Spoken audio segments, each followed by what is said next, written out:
নমস্কার, আপনারা দেখছেন নিউজ টাইম। আপনাদের সঙ্গে আমি পম্পি। শুরু করছি nation time.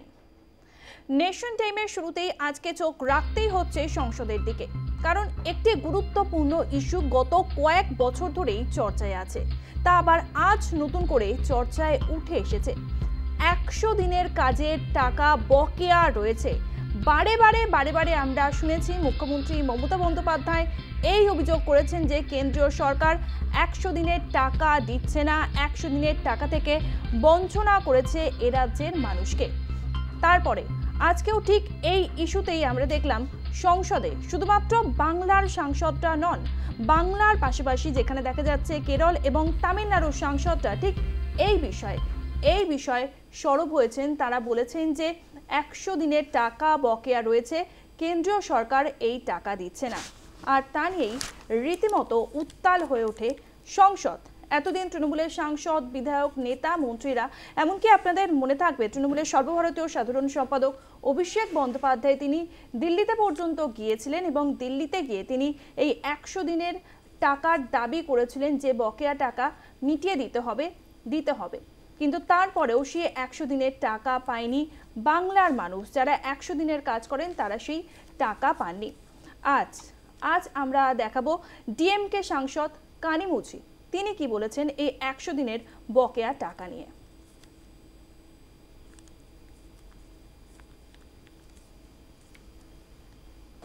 Narega scheme itself is demand driven, sir, and if you delay the payment by 15 days, you're supposed to pay it with interest to the workers. And in Tamil Nadu, including the material dues and the payment, also around 4,034 crores is pending for past 5 months. And the Chief Minister has also written to the Prime Minister, and we also met the Honorable Minister, who kindly said he will give us the dues as soon as possible, but we're still waiting, sir. When are you going to give us the dues? And it's 5 months delayed, so are you going to give it with interest? বিরোধী সাংসদদের বিক্ষোভের জেরেই মুলতবি হয়ে যায় লোকসভার অধিবেশন। 100 দিনের কাজের বকেয়া টাকা মিলছে না, কেন্দ্রীয় সরকারের বিরুদ্ধে এই অভিযোগ করা হচ্ছে। কেন্দ্রীয় গ্রামোন্নয়ন মন্ত্রকের কাছেও এই প্রশ্ন রাখা হয়েছিল তৃণমূলের তরফ থেকে, ডিএমকের তরফ থেকে, এমনকি কেরলের সাংসদরা তারাও এই প্রশ্ন রেখেছিলেন কেন 100 দিনের বকেয়া টাকা মিটিয়ে দেওয়া হচ্ছে না এবং এই 100 দিনের বকেয়া টাকা মিটিয়ে দিক। তারপরেই লোকসভায় আমরা দেখলাম লোকসভায় এই বিক্ষোভের জেরে মুলতবি হয়ে যায় লোকসভার অধিবেশন। এবার আপনাদেরকে শোনাবো শিবরাজ সিং চৌহান, যিনি কেন্দ্রীয় গ্রামোন্নয়ন মন্ত্রী, তিনি কি বলেছেন এই বিষয়ে। तमिलनाडु हो या पश्चिम बंगाल हो, माननीय अध्यक्ष महोदय, मोदी जी के नेतृत्व में इस सरकार ने कभी किसी राज्य के साथ भेदभाव नहीं किया। तमिलनाडु का मजदूरी का और सामग्री का, क्योंकि अभी माननीय मंत्री जी ने बताया 86,000 करोड़ का प्रावधान है, 85,000 करोड़ रुपए हम जारी कर चुके हैं और शेष बची राशि की पाई हम बहुत जल्दी जारी करने वाले हैं। मजदूर को भी पूरी मजदूरी दी जाएगी और सामग्री मद का भी पूरा पैसा दिया जाएगा। আপনারা শুনলেন শিবরাজ সিং চৌহান তিনি কি দাবি করলেন। তিনি স্পষ্ট দাবি করলেন যে 100 দিনের কোনো টাকা এখনো পর্যন্ত বাকি নেই। আর এরপরে তৃণমূল এবং ডিএমকের সাংসদরা তারা ওয়েলে নেমে আসেন। ওয়েলে নেমে এসে বিক্ষোভ দেখান। অধ্যক্ষ ওম বিড়লা বললেন যে কোনো রাজ্যের ইস্যু সংসদে আলোচনা করা উচিত নয়। লোকসভার অধ্যক্ষ ওম বিড়লা কি বলেছেন শুনবো। अपने अपने राज्यों के राजनीतिक एजेंडों पर बात करना, प्रश्नकाल में राज्यों की राजनीति करना और अपने एजेंडों के आधार पर प्रश्नों के सवाल पूछकर व्यवधान पैदा करना, ये सदन के लिए उचित नहीं है। मैं पुनः आग्रह करना चाहता हूँ, ये सदन प्रश्नकाल हो चाहे डिबेट हो, सहमति असहमति का है।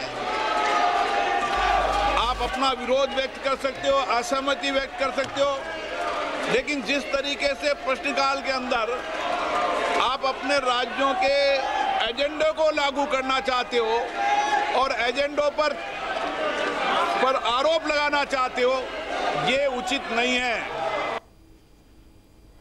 অধ্যক্ষ বারে বারে বলেন নিজেদের আসনে ফিরে যেতে, কিন্তু তারপরেও ডিএমকে এবং তৃণমূলের সাংসদরা নিজেদের আসনে ফিরে যাননি। তৃণমূল সাংসদ কল্যাণ বন্দ্যোপাধ্যায় তিনি যখন সংসদের বাইরে বেরিয়ে আসেন, সংসদের বাইরে বেরিয়ে এসে শিবরাজ সিং চৌহানকে তুমুল আক্রমণ শানিয়েছেন। তিনি বলেছেন দালাল, থার্ড ক্লাস বলে আক্রমণ করেছেন। তৃণমূল সাংসদ কল্যাণ বন্দ্যোপাধ্যায় কি বলেছেন শুনবো। शिवराज चौहान बंगाली का अगेंस्ट में, नरेंद्र मोदी बंगाली का अगेंस्ट में है। वो लोग कोशिश कर रहे हैं 2021 से उधर सरकार बनाने के लिए, सरकार नहीं बन रहा है, वो बनेगा भी नहीं। ये शिवराज चौहान जो है पूरा बड़े लोग का दलाली करता है, रिच बैंक का, गरीब आदमी का कुछ नहीं करता है। इसलिए उसको मध्य प्रदेश से मुख्यमंत्री से हटा दिया था, कभी उधर गरीब आदमी के लिए नहीं किया है। ऐसा बड़ा लोग आदमी का ये दलाल है, शिवराज चौहान दलाल है, पूरा दलाल है, एकदम दलाल आदमी है, गरीब आदमी के लिए कुछ नहीं करते। আপনারা শুনলেন শিবরাজ সিং চৌহান তিনি বাংলার বিরোধিতা করছেন, তিনি বাংলার বিরোধী, এই অভিযোগ করলেন তৃণমূল সাংসদ কল্যাণ বন্দ্যোপাধ্যায়। আর আজকে এই 100 দিনের বকেয়া টাকা যা নিয়ে শুধুমাত্র বাংলা নয়, বাংলার সাংসদরা নন, দেখা যাচ্ছে যেখানে তামিলনাড়ু এবং কেরলের সাংসদরাও তারাও প্রতিবাদ জানালেন, তারাও বঞ্চনার শিকার হয়েছেন, তাদের রাজ্য বঞ্চিত হয়েছে। এ বিষয় নিয়ে আজকে আমরা আলোচনা করব। আমার সঙ্গে স্টুডিওতে রয়েছেন তৃণমূল সমর্থক দেবব্রত রায়, সঙ্গে রয়েছেন বিজেপি মুখপাত্র ডক্টর শতরূপা। আপনাদের দুজনকেই আমি নিউজ টাইমে স্বাগত জানাবো। প্রথমেই আমি চলে যাব তৃণমূল সমর্থক দেবব্রত দার কাছে। দেবব্রত দা, বারে বারে আমরা দেখেছি তৃণমূল কংগ্রেসের তরফ থেকে এই দাবি তোলা হয়েছে যে 100 দিনের টাকা কেন্দ্রীয় সরকার দিচ্ছে না। শুধুমাত্র এখন নয়, এর আগেও আমরা দেখেছিলাম 2021-এর বিধানসভা নির্বাচনের অন্যতম ইস্যু এটা ছিল যে 100 দিনের টাকা থেকে বঞ্চনা করা হচ্ছে এ রাজ্যের বাসিন্দাদের। অন্যান্য দলও তো একই দাবি তুলছে, যা দেখালাম আপনাদেরকে, যে তামিলনাড়ু এবং কেরল সেখানকার ডিএমকে সাংসদরা, বাম সাংসদরা, কেরলের বাম সাংসদরা তারাও একই দাবি তুলছেন যে তাদের রাজ্যকেও বঞ্চনা করা হচ্ছে। তাহলে সমস্যাটা কি সব রাজ্যেই? দেখুন, বাংলায় প্রত্যাখ্যানে অপমানিত বিজেপি হয়েছে, রাজনৈতিক প্রতিশোধের মাধ্যমে অর্থনীতি শ্বাসরোধ করছে। এটা আজকে না, দীর্ঘদিন ধরে মমতা ব্যানার্জি বাংলা থেকে এটা বলে আসছে। আর আসল তথ্য যেটা, সেটা rural ministry of rural development থেকে বেরিয়েছে, সেটা আমাদের পেজেও সেটা দিয়ে দেওয়া হয়েছে। সেখানে দেখা যাচ্ছে কার্যত Shivraj Singh Chouhan rural development minister Chouhan সেটা স্বীকারও করে নিয়েছে। যে ডিউজগুলো রয়েছে সেই ডিউজের তথ্য থেকে দেখা যাচ্ছে 2021-22-এর তথ্য অনুযায়ী লাস্ট তারা দিয়েছিল 7,507 কোটি টাকা এই মনরেগা প্রকল্পে। তারপরে 22-23, 23-24 এবং 24-25-এ 1 টাকাও দেয়নি। সেই তথ্য লোকসভা থেকে যে বেরিয়েছে ডিউজের, সেখানে দেখা যাচ্ছে 1 টাকাও তারা রাজ্যের জন্য দেয়নি। অথচ রাজ্য খরচার পুরো হিসাব যেখানে দিয়ে দিয়েছে। এটা দেখুন, ভারতীয় যুক্তরাষ্ট্রে প্রত্যেকটা রাজ্যকে নির্দিষ্ট অধিকার দেওয়া হয়েছে, সেটা অর্থনৈতিক অধিকার এবং অন্যান্য অধিকার। সেই অধিকারের জায়গায় বিজেপি এই জায়গাগুলো খর্ব করছে। আর্থিক পাওনাগণটা বিভিন্ন সময় রাজনৈতিক কারণে বৈমাতৃসুলভ আচরণ করছে এবং এই টাকা পয়সাগুলো আটকে রেখে দিয়েছে। কী কারণগুলো সেটা ঠিকঠাক বলতে পারছে না, কিন্তু রাজ্য সরকার যে অডিট রিপোর্ট পুরোটাই পাঠিয়ে দেওয়া হয়েছে, কোন কোন খাতে খরচা হয়েছে এবং তাদের কি বলে বিধায়করা এবং পুরসভায় আমরা কাউন্সিলররা দেখেছি এই 100 দিনের টাকা পাওয়া যাচ্ছে না, 100 দিনের টাকা একবারও তাদের বলতে দেখা যাচ্ছে না কেন্দ্রীয় সরকার এই টাকাগুলো কেন আটকে রেখেছে সেটা বলতে চাই। আরেকটা জিনিস আমরা দেখতে পাই যে আমাদের কলকাতা পুরসভায় এই যে 100 দিনের কাজ প্রকল্প বলে, এখানে কিন্তু শুধু 100 দিনের কাজ হয় না, এটা শহরী রোজগার যোজনায় 365 দিন মমতা ব্যানার্জি এই কাজের ব্যবস্থাটা করেছে এবং 100 দিনের কাজের টাকা প্লাস রাজ্য সরকারের টাকা এবং পুরসভার টাকা থেকেও এদের টাকা মেটানো হয়। সেই জায়গাটা এখানে পুরসভার কাউন্সিলর দেখছেন সজল ঘোষ বলছিলেন এই 100 দিনের টাকা মেটানো হচ্ছে না, 100 দিনের টাকা দেওয়া হচ্ছে না। তারা এইসব এখানে ডায়লগ ঝাড়ে, কিন্তু কেন্দ্রীয় সরকার যে টাকাগুলো আটকে রেখেছে সেটা বলতে পারছে। আশা করছি বিজেপির যে প্রতিনিধি শতরূপাদি আছেন এই ব্যাপারে তথ্য উদ্ঘাটিত করতে পারবেন। শতরূপাদি, আমরা বারে বারে দেখেছি আপনাদের তরফ থেকে বলতে, বিজেপির তরফ থেকে বলা হয়েছে যে বাংলায় দুর্নীতি কি আছে? বাংলায় দুর্নীতি আছে বলেই কেন্দ্রীয় সরকার এই প্রকল্পের টাকা বন্ধ করে রেখেছে, 100 দিনের প্রকল্পের টাকা বন্ধ করে রেখেছে। সেখানে দেখা যাচ্ছে অন্যান্য রাজ্য দেখালাম যেখানে তামিলনাড়ুর ডিএমকে সাংসদ এবং কেরলের বাম সাংসদ তারাও প্রতিবাদ করছেন, তারাও বলছেন যে তাদের 100 দিনের টাকা বন্ধ করে দেওয়া হয়েছে। তাহলে কি সব রাজ্যেই দুর্নীতি? তো পরিষ্কার কথা, দুর্নীতির কথা তো নির্মলা সীতারামন উঠে দাঁড়িয়ে পার্লামেন্টে লোকসভায় লিস্ট করে দিয়েছিল। আমি আর নতুন কি তথ্য দেবো? এখানে দেবব্রত অনেক মন গড়া প্রচুর তথ্য দিল। কোথেকে এত তথ্য পেলো আমি জানি না, কারণ তৃণমূল তো একটা অর্ধশিক্ষিত দল, কোথা থেকে এত তথ্য পেলো আমি জানি না।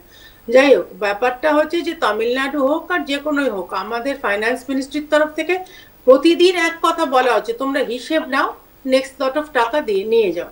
কিন্তু সেটা ওরা দেবে না, ওরা এই নাটক করবে আর তোমাদের টিভিতে বলে ওরা বলবে যে আমাদের নেতারা নাকি ডায়লগ ঝাড়ছে, কি ভাষা।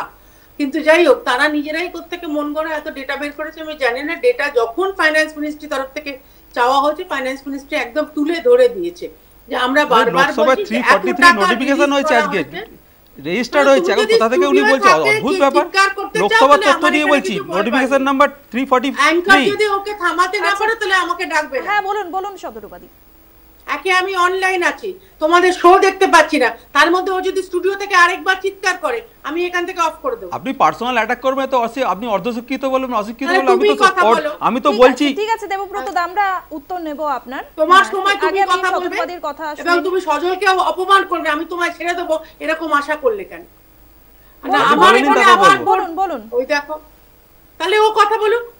দিদি এটা কেউ কাউকে ব্যক্তিগত আক্রমণ করবেন না, এটা ব্যক্তিগত আক্রমণের মধ্যে তোমার স্টুডিওর পাশে বসে আছে যখন, তোমার তো তাকে থামানো উচিত ছিল আগে। আমি তো ব্যক্তিগত আক্রমণ কোনোদিন কাউকে করি না, তোমার সঙ্গে আমার কোনোদিন শো হয়নি।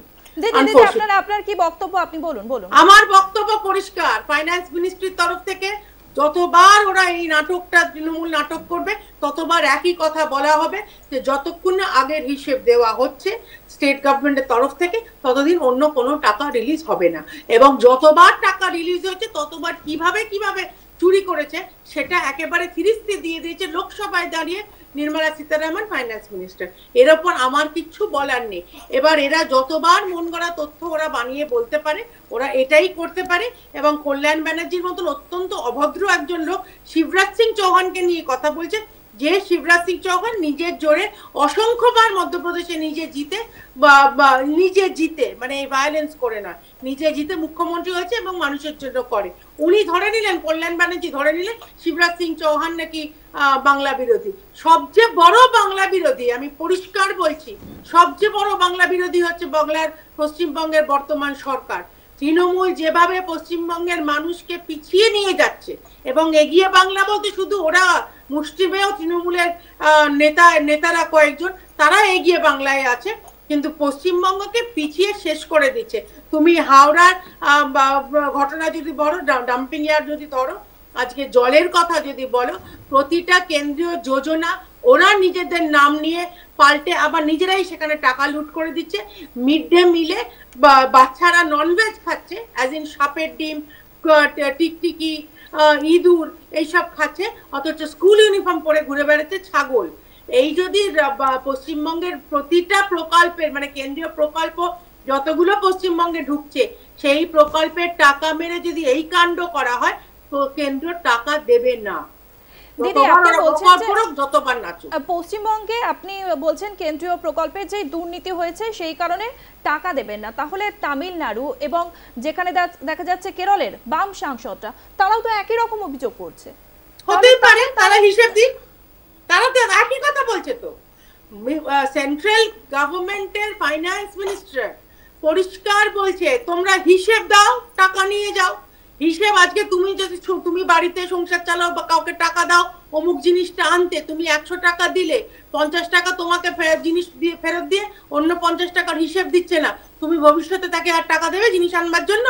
সেম ঘটনা, একই টাকা, মানুষের টাকা, মানুষের রোজগারের টাকা তৃণমূলের লুটবার জন্য, তৃণমূলের নিজেদের পকেট ভরবার জন্য কেন্দ্রীয় সরকার দেবে না, মানুষের জন্য দেওয়া হচ্ছে।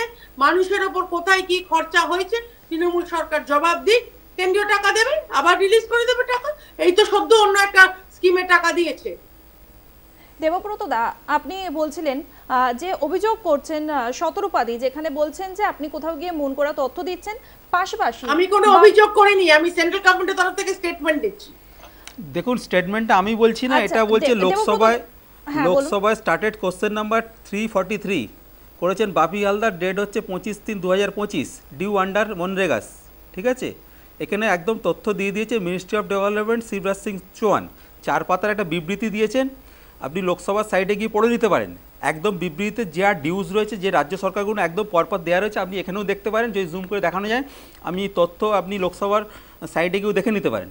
এখানে পরিষ্কার বলছে যে ডিউজ রয়েছে, ডিউজে বলা হচ্ছে এখানে 2021-22 অর্থবর্ষে লাস্ট আমাদের রাজ্য সরকারকে টাকা দেওয়া হয়েছে, এবং তারপর দেবব্রতদা বোঝা যাচ্ছে যে হচ্ছে যে বাংলা টাকা পায়নি, না কিন্তু পায়নি তো এই যে মিথ্যাচারগুলো তো বলছি, মিথ্যাচারগুলো কেন হচ্ছে? এখানে বাংলায় বসে বসে ডায়লগ ঝাড়বে, আমরা এই পাই না, ওই পাই না, এই দেয় না, সেই দেয় না, কিন্তু গিয়ে সেটা যখন কেন্দ্রে, আমাদের এখানে 12টা তো সাংসদ রয়েছে, তারা একটু মুখটা খুলুন, তাদেরও তো মানুষের কাছে জবাব দিতে হবে। শুধু কিন্তু আপনি যেখানে আপনারা তো বারে বারে বলেন যে শুধুমাত্র বাংলাকেই বঞ্চনা করা হয়, কিন্তু আজ যে পরিস্থিতি হলো সংসদে, যেখানে উত্তাল পরিস্থিতি তৈরি হলো, শুধুমাত্র সেখানে বাংলার সাংসদরা নন, সেখানে কিন্তু তামিলনাড়ুর সাংসদ এবং কেরলের সাংসদ, তারাও আজকে একই অভিযোগ করলেন যে তাদের 100 দিনের বকেয়া টাকা মেটানো হচ্ছে না, কেন্দ্রীয় সরকার তাদের সঙ্গে বঞ্চনা করছে। তাহলে তো অন্যান্য রাজ্যকেও বঞ্চনা করা হচ্ছে। অবশ্যই এই বঞ্চনাগুলো করা হচ্ছে। শুধু এদের তো সারা ভারত জুড়ে অনেকগুলো দোকান আছে, সেই দোকানগুলো আমরা যদি একটু চেক করি দেখতেই পারি, আসাম থেকে শুরু করে প্রত্যেকটা রাজ্যে এদের কি কাণ্ড করে বেড়াচ্ছে। মানুষ একটুখানি ওই গুগল করলেই সবকিছু পেয়ে যাবে, মানুষকে নতুন করে বলতে হবে না, তারা জেনে নেবে। এই তথ্যগুলো আমাদের তথ্য না, এগুলো গৃহমন্ত্রক কোনো জায়গায় তথ্যই চাচ্ছে। মিড ডে মিল নিয়ে যে বললো না, মিড ডে মিলে পশ্চিমবঙ্গ ভারত সেরা আছে, একটু খোঁজ খবর নিয়ে নেবেন। আর বিভিন্ন এই আইন শৃঙ্খলা অমুক তমুক হাবিজাবি আপনারা বলেন না, ওই এনসিআরটি রিপোর্ট সেগুলো তো আমাদের তো হোম ডিপার্টমেন্ট দেয়, আমরা তো মমতা ব্যানার্জি দেয় না, রাজ্য সরকারও দেয় না। হোম ডিপার্টমেন্ট বলছে সব ঠিকঠাক আছে, সব ঠিকঠাক চলছে, আর ভালো জায়গা রয়েছে। তার প্রমাণ হচ্ছে এই 32 জন নেতা মন্ত্রী দেখবেন তাদের নিরাপত্তা তুলে নেওয়া হলো, তার মান্যতা তো কেন্দ্রীয় সরকার নিজেরাই দিচ্ছে, নতুন করে তো বলার কিছু নেই। আর বাংলার মানুষ রয়েছে, তারা তো ঠিকঠাক তো জবাব দেয়, প্রতিটা নির্বাচন আসে উত্তর দিয়ে দেয়। আপনাদের এমনি বাংলার মানুষ সিরিয়াসলি নেয় না। আগামী দিনও 26-এ আশা করি সেই ধারা বজায় রাখবে। শতরূপাদি, আপনি বারে বারে বলছেন যে কোনো রকম হিসেব দেয় না, যারা হিসেব দেয় না তাদেরকেই বঞ্চনা করা হচ্ছে কেন্দ্রীয় সরকারের তরফ থেকে। তারা হিসেব দিক এবং তাদের পাওনা টাকা তারা পেয়ে যাবেন। কিন্তু দেখা গেছে আসামে যেখানে বিজেপি শাসিত সরকার, সেখানে কিন্তু আসামের তরফ থেকে হিসেব দেওয়া হয়নি, স্পষ্ট হিসেব দেওয়া হয়নি। তারপরেও কিন্তু তাদের টাকা আটকায়নি, তারা 100 দিনের বকেয়া টাকা পেয়ে গিয়েছেন, তারা 100 দিনের কাজের টাকা পেয়ে গিয়েছেন। তাহলে এক্ষেত্রে কেন আলাদা? না, সেটা হয়তো একবার দুবার, সেটা কি ডাবল ইঞ্জিন সরকার বলে? না না, মোটেই নয়। প্রথমবার একবার দুবার তুমি অ্যাকাউন্টস দিতে ফেল করতে পারো, কিন্তু লাগাতার গত 14 বছর ধরে টাকা নিয়ে যাবে, কিন্তু টাকার হিসেব দেবার বেলায় দেবে না। অনেকবার ওয়ার্নিং দেওয়া হয়েছে, অনেকবার ভালোভাবে কথা হয়েছে, অনেকবার জয়েন্ট ইনভেস্টিগেশন কমিটি বসেছে, মুখ্যমন্ত্রী যতবার প্রধানমন্ত্রীর কাছে গেছে ততবার প্রধানমন্ত্রী বলেছে যে ঠিক আছে, পিএমও থেকে সিএমও থেকে দুটো জায়গা থেকে রিপ্রেজেন্টেটিভ নিয়ে বসবে। আমাও এরা হিসেব মিলাতে পারছে না। হিসেব না মেলালে কি করে আশা করে টাকা দেবে?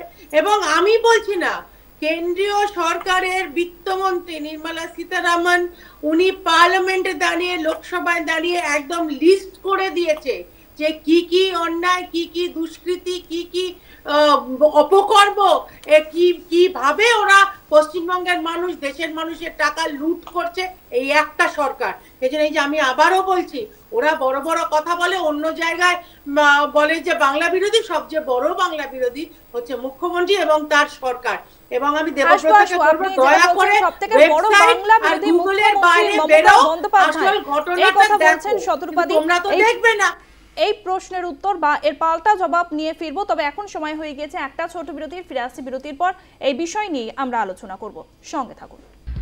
আমরা যে আলোচনা করছিলাম, কেন্দ্রের বঞ্চনার বিরুদ্ধে 100 দিনের টাকা দীর্ঘদিন ধরে আটকে রেখেছে কেন্দ্রীয় সরকার। কেন্দ্রীয় বঞ্চনার বিরুদ্ধে আজ একসঙ্গে সংসদে তৃণমূল সাংসদরা পাশে পেলেন ডিএমকে সাংসদ এবং বাম সাংসদদের।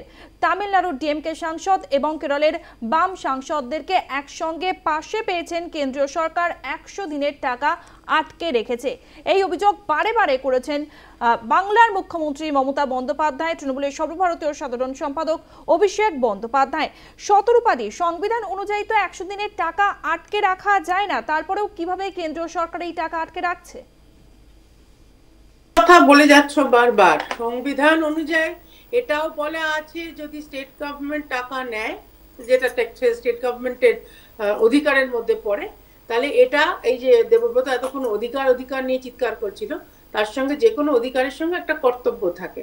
আমি যদি যার কাছ থেকে টাকা নেবো তাকে যদি আমি সেকেন্ড টাইম টাকা চাইতে যাই, তাহলে তার প্রথমবার আমি কি ইউটিলাইজেশন সার্টিফিকেট বলে একটা কথা আছে, সেই ইউটিলাইজেশন সার্টিফিকেট মানে আমাকে কোন পথে আমি কি টাকা খরচা করেছি, কত টাকা কোথায় গেছে, আর কত টাকা বাকি আছে, এই একটা বেসিক হিসেব দিতে হয়। সেই হিসেবটা যদি এরা না দেয়, যতবার ওরা নাটক করবে, নয় ওরা দিল্লি গিয়ে নাটক করছে, মন্ত্রী বলছে দেখা করতে এসো, ওরা দেখা করবে না, ওরা চলে গেল রাজ্যপালের বাড়ির বাইরে রাজভবনে, ওরা গিয়ে নাটক করে এলো, সেখান থেকে রাজ্যপাল যে কি করে এটা সলিউশন দেবে আমি ঠিক জানি না, ওরা মনে করলো ওখানে হবে, পার্লামেন্টে চিৎকার করছে। সিম্পল জিনিস, তোমরা হিসেব দাও, ইউটিলাইজেশন সার্টিফিকেট দাও, নেক্সট লট অফ টাকা নিয়ে যাও, এইটুকু বুঝতে ওরা নয় বুঝতে চাইছে না, নয় বুঝতে পারছে না, বলাটা ভুল হবে, ওরা বুঝতে চাইছে না। এবং ওরা মনে করছে, তৃণমূল মনে করছে যে পশ্চিমবঙ্গের মানুষও এতটাই বোকা যে ওরকম যা বোঝাবে তাই বুঝবে।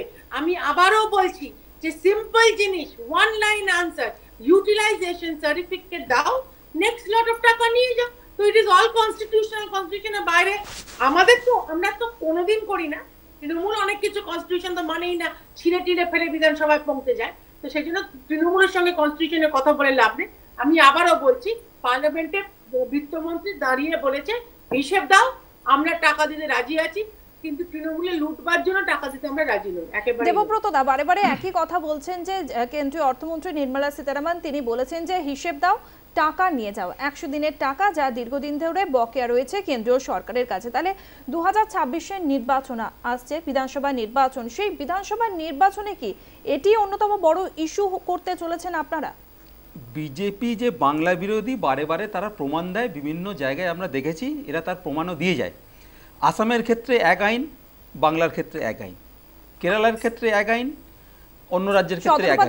সেখানে বাংলার বড় বিরোধী বাংলার মুখ্যমন্ত্রী, না শুনুন, ইউসি ইউটিলাইজেশন সার্টিফিকেট নির্দিষ্টভাবে দেয়া আছে, সেটা রাজ্য সরকার থেকে জানানো হয়েছে, কিন্তু কার্যত যেটা দেখা যাচ্ছে 2022-এর 9 মার্চের পর কোনো টাকা এই ক্ষেত্রে রিলিজ করা হয়নি।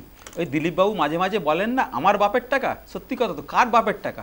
মানুষের ট্যাক্সের টাকা, মানুষ ট্যাক্স দেয়, সেই ট্যাক্স থেকে তোমরা দাও, কারোর তো পিতৃপ্রদত্ত টাকা না, দিলীপবাবুর কথা অনুসারেই বলছি, টাকা তো নয়, তোমরা রাজ্য সরকারের টাকা কেন আটকে রাখবে? সেটা যদি নির্দিষ্ট ইউটিলাইজেশন সার্টিফিকেট দেওয়ার পরও, দেখুন বাংলাকে এখন মানুষের কাছে যেতে পারছে না, বারবার মানুষের কাছে প্রত্যাখ্যাত হচ্ছে, সেই প্রত্যাখ্যাত হওয়ার ফলে বিভিন্নভাবে ছলে বলে কৌশলে বিভিন্নভাবে বিজেপি ডিস্টার্ব করছে। বাংলার মানুষ দেখি যত এইগুলো করবেন তত ভালো, বাংলার মানুষ আরও জবাব দেবে, আরও উত্তর দেবে।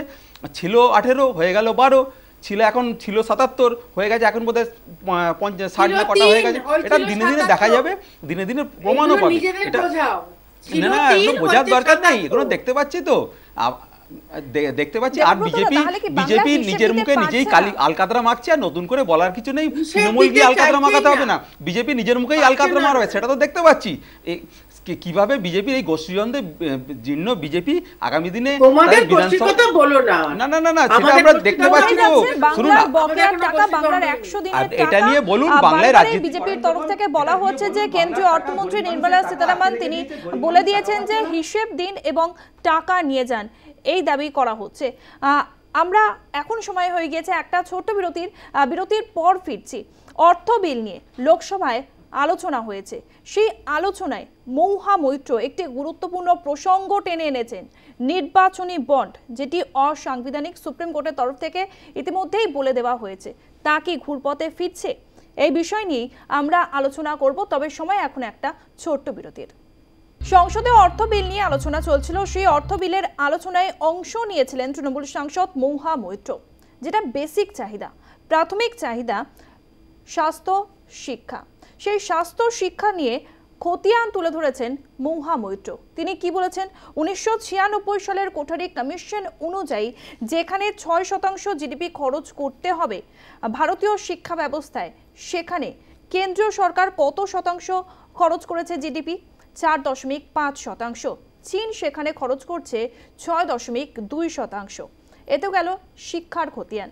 এবার যদি আপনাদেরকে বলি স্বাস্থ্যক্ষেত্রে ন্যাশনাল হেলথ পলিসি 2017 অনুযায়ী পাবলিক হেলথ মাস্ট অ্যাকাউন্টে 2.5% জিডিপি। বর্তমান কেন্দ্রীয় সরকার সেখানে খরচ করছে 1.94% জিডিপি। কেন্দ্রীয় অর্থমন্ত্রী নির্মলা সীতারামনকে সম্বোধন করে মৌহা মৈত্র তিনি বলেছেন, ম্যাডাম নিশ্চয়ই আমার কাছে শুনতে পাচ্ছেন, ঠিক কি তথ্য তুলে ধরছি। আপনাদেরকে শোনাবো প্রথমে কি বলেছেন তৃণমূল সাংসদ মৌহা মৈত্র শিক্ষা ও স্বাস্থ্য নিয়ে। The finance bill mentions an health and education cess of 4% on income tax. No problem. Everyone's happy to pay this if it goes in the right way. You're taking our money, fine. The Kothari Commission in 1966 had said that 6% of India's GDP must be spent on education. Successive national education policies, including NEP 2020, insisted 6% of GDP must be spent on education. What are we spending today? Around 4.5%. What is China spending? 6.2%.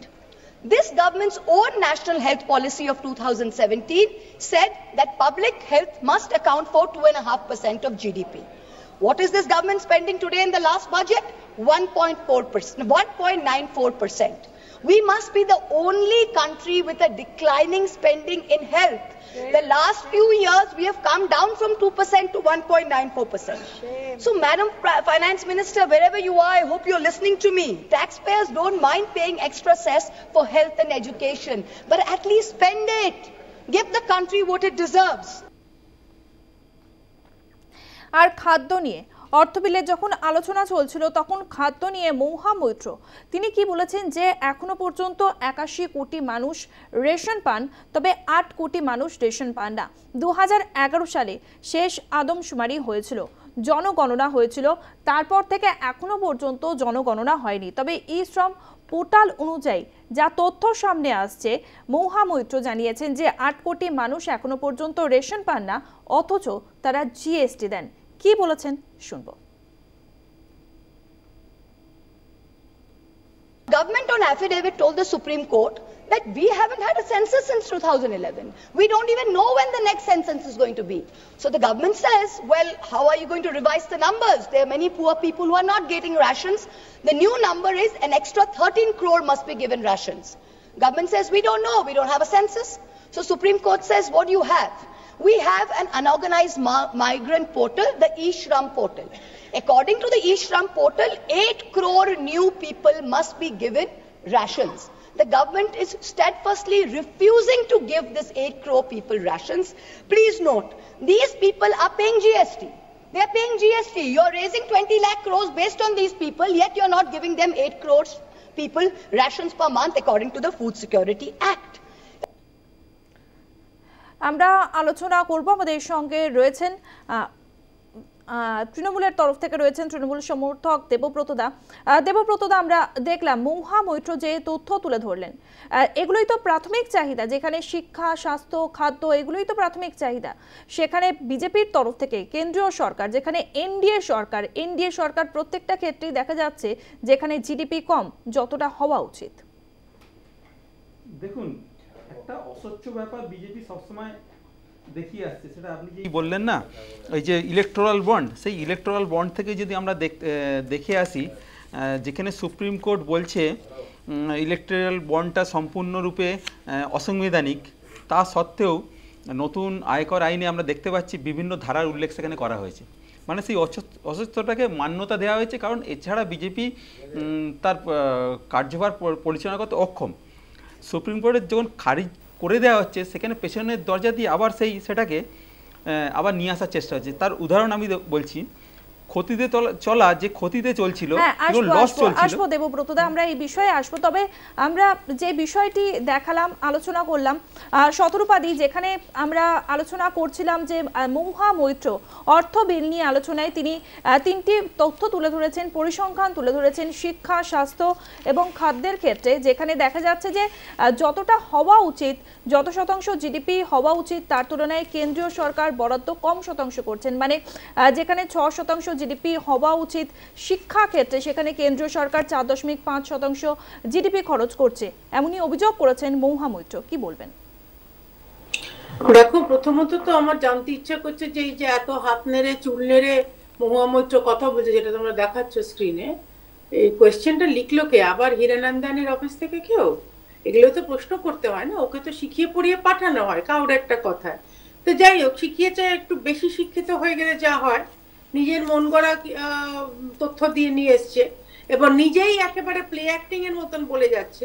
তো আমার মনে হয় নির্মলা সীতারামনজি যখন budget পড়ে শুনিয়েছিলেন, তখন naturally ডিসকাশনের মধ্যে অনেক রকম উঠতে পারে। এখন ওদের ডিসকাশনের সময় she wants to spend her time এই নাটকগুলো করতেই পারে, কিন্তু যখন সময় আসবে, তখন ফাইনালি যখন কনক্লুশন হবে, আমি শিওর নির্মলা সীতারামন সমস্ত বলে দেবে। তবে আমার এখানে একটা জিনিস একটু বলতে ইচ্ছে করছে, যে কৃষ্ণনগর থেকে এমপি হয় দাঁড়িয়ে এত বড় বড় কথাগুলো বলছে, তাদের ওখানে উনি নিজে এমপি ল্যাড থেকে শিক্ষার জন্য কি করেছেন? এমপি ল্যাড থেকে, কারণ স্টেট গভর্নমেন্ট তো করেনি, মহুয়া মৈত্র নিজে এমপি ল্যাড থেকে হেলথের জন্য কৃষ্ণনগর, আমি পশ্চিমবঙ্গের কথা ভাবতে বলছি না, এমপি হয় কৃষ্ণনগরের জন্য কি করেছেন? হেলথে, এডুকেশনে কটা স্কুল করেছেন, টিচারের কোনো নিয়োগ করেছেন কিনা, আদৌ হেলথ সেন্টারগুলো ডিস্ট্রিক্টের হেলথ, মানে তিনি কি কাজ করেছেন সাংসদ হিসেবে তার এলাকার জন্য, এইগুলি প্রশ্ন তুলছেন। আর আপনাদেরকে বলছিলাম, নির্বাচনী বন্ড কি ঘুরপথে আসছে, এই প্রসঙ্গ কেন এলো? মহুয়া মৈত্র যখন এই অর্থ বিল নিয়ে আলোচনা চলছে, তখন তিনি কি বললেন যে ক্ষতিতে চলা সংস্থা যেগুলি রয়েছে 434 কোটি টাকা দিয়েছে বিজেপিকে। অত্যন্ত গুরুত্বপূর্ণ, ক্ষতিতে চলা সংস্থাগুলো 434 কোটি টাকা দিয়েছে বিজেপিকে, এই অভিযোগ করেছেন সংসদে দাঁড়িয়ে তৃণমূল সাংসদ মহুয়া মৈত্র। আর এখানেই প্রশ্ন তুলেছেন, তাহলে কি নির্বাচনী বন্ড ঘুরপথে আসছে, ঘুরপথে দরজা থেকে ঢুকছে? কি বলেছেন শোনাবো। Is the government trying to bring back electoral bonds in other shape or form? The bonds were declared unconstitutional in February 24 by the Supreme Court.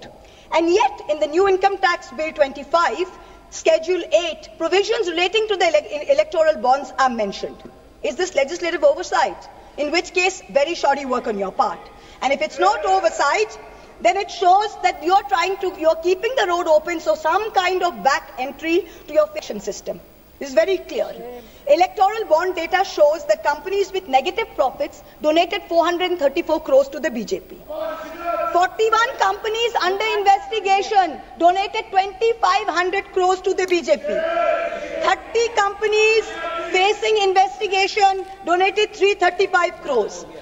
Madam Finance Minister, the CBDT in your hand is an engine to spur India's growth through transparent and progressive taxation. Please do not turn it into an agency like the ED and the CBI, who have essentially become 193 cases pursued by the ED, 2 convictions. 2 convictions. 97% of ED cases are against opposition politicians. 23 of 25 switch to cases were dropped. We are now truly in an Orwellian state. The finance bill doesn't merely focus on taxation. It gives the government sweeping powers of surveillance under the guise of preventing tax evasion. The government now seeks the right to monitor emails, see social media accounts, private messages.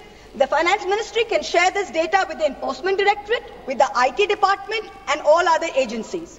If 97% of this country is tax exempt, then who will the tax authority scrutinize? The poor 3% who are actually paying taxes. Who are the hardworking individuals who are propping up the service sector? Instead of using Pegasus secretly, the government is now openly spying in the name of suspicion. The new income tax law enables the sharing of information across 10 government agencies. Is this the government's idea of respecting tax-paying citizens who are funding its coffers? এর পাশাপাশি নির্বাচন কমিশনের স্বচ্ছতা নিয়েও প্রশ্ন তুলেছেন মহুয়া মৈত্র। তিনি কি বলেছেন? তিনি বলেছেন ভোটার তালিকা তৈরির জন্য 300 কোটি টাকা বরাদ্দ করা হয়েছে, নির্বাচন কমিশনের কাজের জন্য 600 কোটি টাকা বরাদ্দ করা হয়েছে এবং ইভিএম খাতে 19 কোটি টাকা নির্বাচন কমিশনকে বরাদ্দ করেছে। তারপরেও যেখানে ইভিএম এ ভোট পড়ছে এবং স্লিপ মিলিয়ে দেখার ক্ষেত্রে ভিভিপ্যাট 100% দরকার, সেই ভিভিপ্যাট 100% নিতে অস্বীকার করে চলেছে নির্বাচন কমিশন। আর এখানেই নির্বাচন কমিশনের স্বচ্ছতা নিয়ে প্রশ্ন তুলেছেন মহুয়া মৈত্র। কি বলেছেন শুনবো। The legislative department in the law ministry is the nodal department which controls all spending for elections, for polls, for appointment for the poll members. The Honorable Finance Minister this year allocated 300 crores for voter ID cards, allocated 600 crores for election expenses, allocated 19 crores for EVM machines. But here we have an election commission that is refusing to give 100% VVPAT paper trails. It is refusing to make 17C forms public. It is refusing to give us new additions and deletions to the voter list. It is refusing to explain how duplicate epic cards are being issued in Murshidabad and in Gujarat. So spend taxpayers' money, but use it in the right way. We need some answers. শতরূপাদি, আপনাদেরকে শোনালাম মহুয়া মৈত্র তিনি অভিযোগ করছেন, যেখানে আমরা জানি voter তালিকা নিয়ে বিতর্ক চলছিল, এমনকি এপিক নম্বর নিয়েও বিতর্ক চলছে। এ বিষয়ে তৃণমূল সুপ্রিমো মমতা বন্দ্যোপাধ্যায় তিনি বলেছেন ভুয়ো ভোটার কোথা থেকে আসছে। আর সেখানে দাঁড়িয়ে এবার ইভিএম নিয়ে আগেই অভিযোগ তুলেছেন বিরোধীরা, এবার ভিভিপ্যাটে বরাদ্দ থাকা সত্ত্বেও কেন ভিভিপ্যাট 100% হচ্ছে না তা নিয়ে প্রশ্ন তুলেছেন মহুয়া মৈত্র। কি বলবেন? দেখো, প্রবলেমটা হচ্ছে যে যেখানে যেখানে আমরা জিতছি সেখানে তো ভায়োলেন্স হয় না, আমরা হারলেও যে সেখানে ভায়োলেন্স হয় না, ভায়োলেন্স এরা করে। এবং তখনই যখন ওরা যেখানে হেরে যায় বা অন্যান্য পার্টিরা যেখানে হেরে যায় তখন তারা ইভিএম কে দোষ দিতে শুরু করে, ইলেকশন কমিশনকে দোষ দিতে শুরু করে, মাঝে মাঝে হাইকোর্টকে দোষ দেয়। এখানে যেমন মহুয়া মৈত্র নিজের অঙ্গি ভঙ্গিতে প্রচুর বিশাল ইংরেজি বলে ইলেকশন কমিশনকে দোষ দিচ্ছে। উনি বোধহয় এখনো অব্দি ইভিএম মেশিন তো হজম করা যায় না, কিন্তু ব্যালট পেপার তো হজম করেছে ওনার কিছু লোকজন, ওনার যারা কার্যকর্তা আছে। সেটা হয়তো ওনার অসুবিধা হবে, ইভিএমটা ন্যাচারালি হজম করতে তো একটু মুশকিল, কামড়ানোও মুশকিল। তো এই প্রবলেমটা হয়, ওদের হয়। আর এই যে ইলেকটোরাল বন্ডস নিয়ে যে এত বড় বড় কথা বলছে যে কোন কোন কোম্পানি আমাদের টাকা দিয়েছে, কোন কোন কোম্পানি ওদের টাকা দিয়েছে। আমরা তো দেশ চালাই, আমরা ওয়ার্ল্ডস লার্জেস্ট পার্টি। হ্যাঁ, ইলেকটোরাল বন্ডস তখন স্যাংশন ছিল, তখন আমরা টাকা পেয়েছি একদম লিস্টেড হয়ে, আমরা পুরো হিসেব দিতে পেরেছি। ওদের কি করতে টাকা দিয়েছিল, ওদের কি করে কোন পার্টি, ওদের কতগুলো ওষুধ কোম্পানি তৃণমূলকে টাকা দিচ্ছে, সেই উত্তরটাও সে দিক। যাই হোক, দেখুন আমার মনে হয় আমি একটা লাস্ট সেন্টেন্স আমি শুধু এইটুকু বলতে পারি যে আজকে খুব পরিষ্কার ভাবে আমি জানাতে চাই বিজেপির তরফ থেকে যে যখন সুপ্রিম কোর্ট এটা নিয়ে একেবারে নির্দেশ দিয়ে দিয়েছে, আমাদের কোনো ঘুর পথে বা সোজা পথে আমাদের ঘাড়ে এত মাথা নেই যে আমরা মানে আইনের ঊর্ধ্বে নিজেদের মনে করব, যেটা তৃণমূল মনে করে থেকে থেকে তারা নিজেরা আইনের বিজেপি সর্বভারতীয় স্তরে যে তোলাবাজ তার প্রমাণ তারা বারে বারে দিয়েছে। আমাদের ইলেকট্রাল বন্ডে টাকা দাও আর স্বচ্ছ হয়ে যায়, একদম ওয়াশিং মেশিন। তোমরা যদি তোমাদের ব্যবসা যদি নাও চলে আমাদের তোলা দাও। আর এই যে মহুয়া মৈত্রর জন্য তেলে বেগুনে কৃষ্ণনগর সিটটা চলে গেল, তেলে বেগুনে জ্বলছে, বুঝতে পারছি তো। আর কি কাজ করছে, এটা আরটিআই বলে কথা আছে, তো আরটিআই বলে কথা আছে, এটা অনলাইনে করা যায়। কেন প্রশ্ন করছেন? ঘরে বসে জেনে নিতে পারেন মহুয়া মৈত্র কি কাজ করেছে, এত এ করছেন কেন? আর পশ্চিমবঙ্গের মধ্যে ভারতবর্ষের মধ্যে সব থেকে বেশি সংখ্যক মহিলা এমপি, দ্বিতীয় স্থানে রয়েছে তৃণমূল কংগ্রেস। সেটা বলুন, মহিলাদের ক্ষমতায়ন নিয়ে আপনারা বলেন, করেন না, মমতা ব্যানার্জি করেন। বেশ, আমরা আজকে আলোচনা এখানে শেষ করছি। তবে নেশন টাইমে আরো কিছু গুরুত্বপূর্ণ খবর রয়েছে। নেশন টাইমে সেই গুরুত্বপূর্ণ দেশের খবরের দিকে আমরা চোখ রাখবো। আমার সঙ্গে এতক্ষণ আলোচনায় ছিলেন শতরূপাদি, সঙ্গে ছিলেন দেবব্রতদা। আপনাদের দুজনকেই ধন্যবাদ জানাচ্ছি। এখন সময় একটা ছোট্ট বিরতির পর ফিরে আসছি আরো কিছু দেশের গুরুত্বপূর্ণ খবর নিয়ে। মুখ্যমন্ত্রী রেখা গুপ্তা। 27 বছর পরে দিল্লিতে ক্ষমতায় ফিরেছে বিজেপি সরকার। আজই বাজেট পেশ করা হয়েছে। মহিলা সমৃদ্ধি যোজনার জন্য 5100 কোটি টাকা বরাদ্দ করা হয়েছে, যা প্রতিশ্রুতি দিয়েছিলেন প্রধানমন্ত্রী নরেন্দ্র মোদী। বিজেপি সরকার দিল্লিতে ক্ষমতায় এলে তারা মহিলাদেরকে 2500 টাকা করে দেবেন, সেই মতোই আজকে বাজেটে ঘোষণা করলেন মুখ্যমন্ত্রী রেখা গুপ্তা। এছাড়াও আরও একটি গুরুত্বপূর্ণ ইস্যু ছিল যমুনা দূষণ। যমুনা দূষণের ক্ষেত্রেও 500 কোটি টাকা বরাদ্দ করা হয়েছে আজকের এই বাজেটে।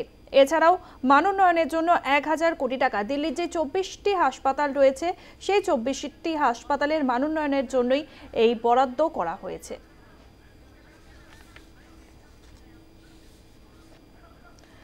গতকাল থেকেই একটি খবর চর্চায় রয়েছে কুণাল কামরা। কুণাল কামরা তিনি একটি ভিডিও প্রকাশ্যে এনেছিলেন, তারপরেই আমরা দেখেছিলাম সেই ভিডিওতে বিদ্রূপ করা হয়েছিল মহারাষ্ট্রের উপমুখ্যমন্ত্রী, মহারাষ্ট্রের প্রাক্তন মুখ্যমন্ত্রী একনাথ শিন্ডেকে। তারপরেই সেই স্টুডিও ভাঙচুর করা হয়, যে স্টুডিওতে এই গান রেকর্ডিং করা হয়েছিল, প্যারোডি রেকর্ডিং করা হয়েছিল। কুণাল কামরাকে আজকে তলব করা হয়েছিল, তার বিরুদ্ধে এফআইআর দায়ের করা হয়।